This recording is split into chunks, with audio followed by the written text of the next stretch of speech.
You probably grew up hearing that high cholesterol or uncontrolled blood pressure are the biggest villains of the heart. But what if I told you that almost everyone who gets to the operating table has the same problem, and that this problem is rarely talked about? Recently, I called a friend of mine, a heart surgeon. I asked, "Do you often see fat around the heart during surgery?" His answer was straightforward. Almost 100% of patients have this fat hidden there, between the heart muscle and the arteries. This fat has a name, epicardial fat. And the most dangerous thing about it is that it directly touches the heart. The inflammation it generates goes straight to the heart muscle before spreading to the rest of the body. And what causes this layer of fat? It's not just what you eat, it's what your body does with what you eat. It's high insulin and insulin resistance that create this silent trap. I'm Dr. John Whitaker. In my practice, I've personally helped 3,217 seniors reverse circulation problems using safe, practical, and proven strategies that work in real life. If this already sounds important to you, click the like button. It helps more people find out this kind of information and tells YouTube that health after 60 is still important. Let me show you exactly how bad it is, and then how to solve this major problem for your heart. Chapter 1. Fat in the heart. What hardly anyone knows. You've heard of fat in the liver, fat in the belly. But what about heart fat? There is a type of fat that forms right there, glued to the heart muscle. It's called epicardial fat. And the problem is not just where it appears, but what it does while it's there. Unlike the fat under the skin, this layer directly touches the coronary arteries. It inflames. And this inflammation doesn't circulate throughout the body before it causes damage. It goes straight to the heart, as if attacking the main organ through the front door. That's why so many patients have heart attacks without warning. The blood test is fine, the pressure is under control, but the heart is inflamed inside, and nobody saw it coming. Now comes the most important part. This fat doesn't just appear out of nowhere. It doesn't just come from eating too much or lack of exercise. It comes from insulin. When insulin is too high, for too long, the body starts to accumulate fat where it shouldn't, and the heart is the first target. And the heart is one of the first targets. But why does insulin rise? That's what we're going to reveal in the next block, and it's perhaps the most important moment of your day. Chapter 2. High insulin, how it creates heart fat. Insulin is an essential hormone.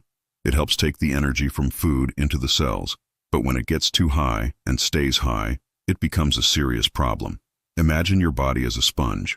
When insulin is high, this sponge starts sucking in fat from everywhere, and it starts storing this fat in the worst possible places, around the organs, inside the liver, and yes, even around the heart. Now, what makes insulin so high? This is where insulin resistance comes in. One of the first signs that the body is losing control. The receptors, which used to act as doorways for energy to enter the cells, stop responding. Insulin knocks, and no one answers. The pancreas then increases the dose, and this overproduction becomes a slow poison. More insulin, more fat, even where there shouldn't be any. The body enters a kind of block. You eat and you accumulate. You try to lose weight and you can't. Visceral fat increases, the liver starts to get fatty, and all this happens in silence. That's the trap. You don't feel pain, you don't see the signs on the outside, but on the inside, the inflammation only grows. And the scariest thing is that many people live with insulin resistance and don't even know it.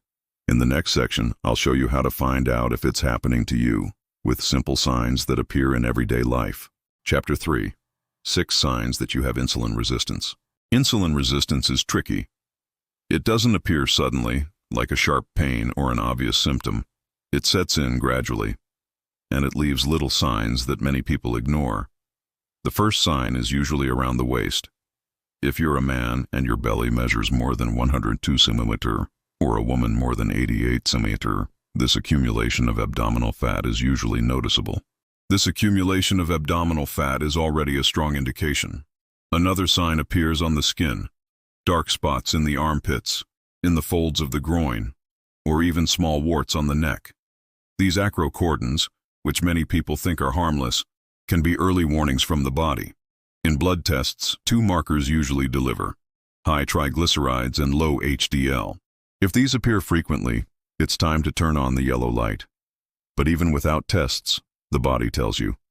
You know when you're on a diet but the weight won't come off? Or when you feel hungry all the time, as if you're never satisfied. That's not just a lack of willpower. It's your body saying, I'm stuck. And here's one of the most reliable tests. If you can't go a few hours without eating, if skipping breakfast or delaying lunch makes you weak, irritable, or have a headache, this is insulin resistance.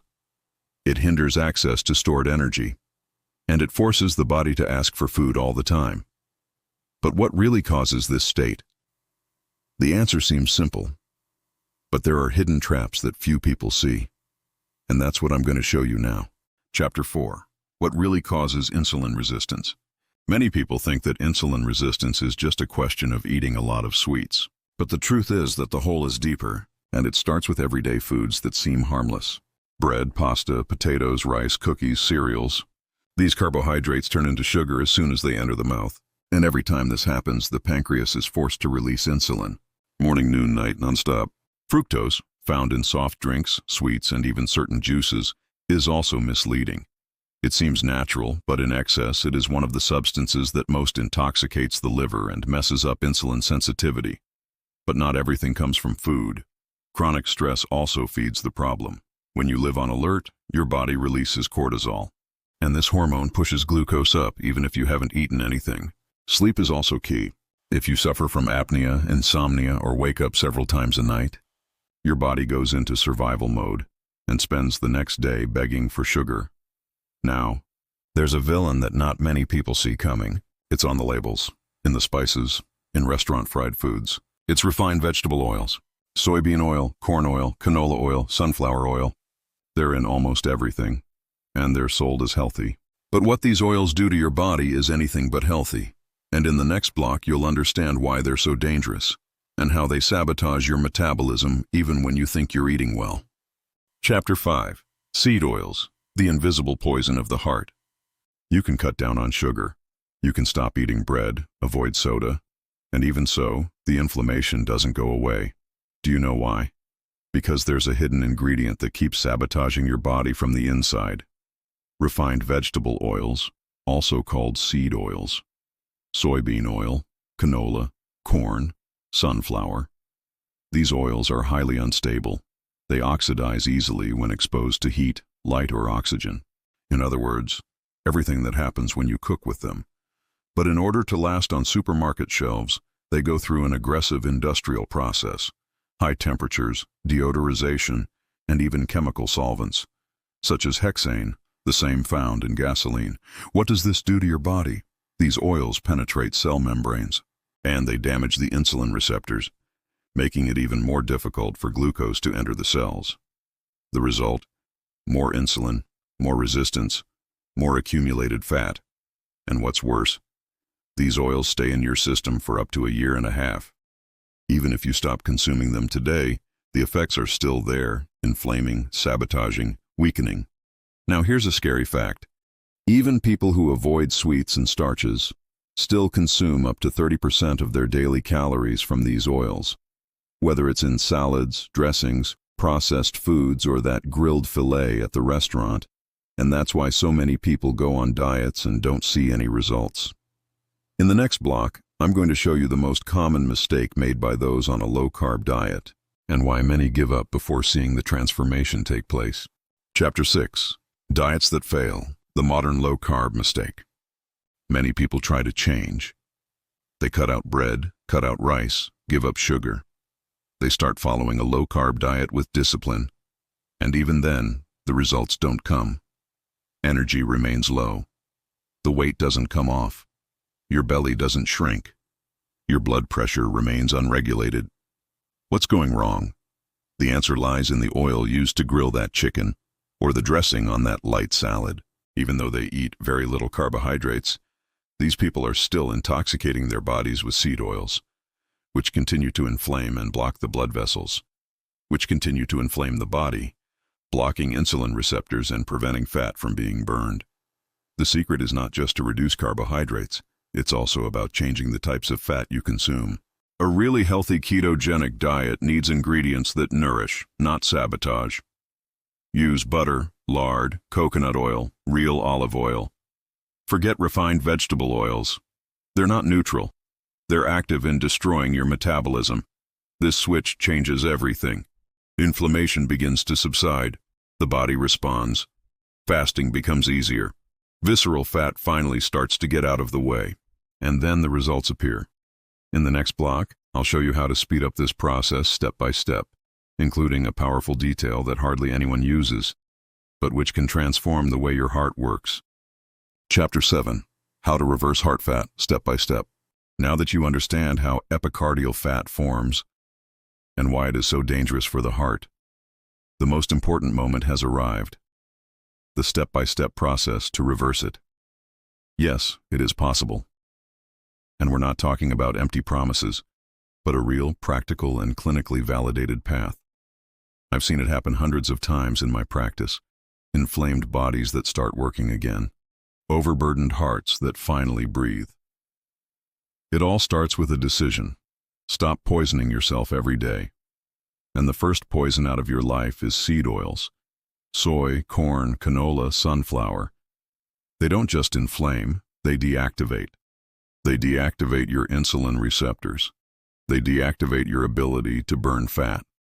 And they keep you stuck in a state of constant accumulation. Switch to real fat. Use butter. Use lard.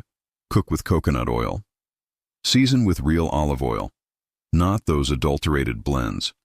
This change alone will reduce inflammatory levels and unlock your metabolism. The second step is to change the logic of your diet. It's not just about cutting out carbohydrates.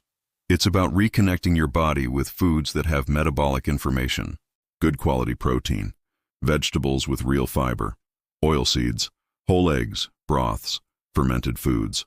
When the body understands that it no longer needs to fight sugar spikes every 2 hours, it begins to access deep reserves. And yes, that includes epicardial fat.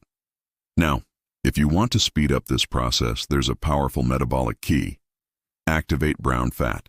This special fat doesn't store, it burns.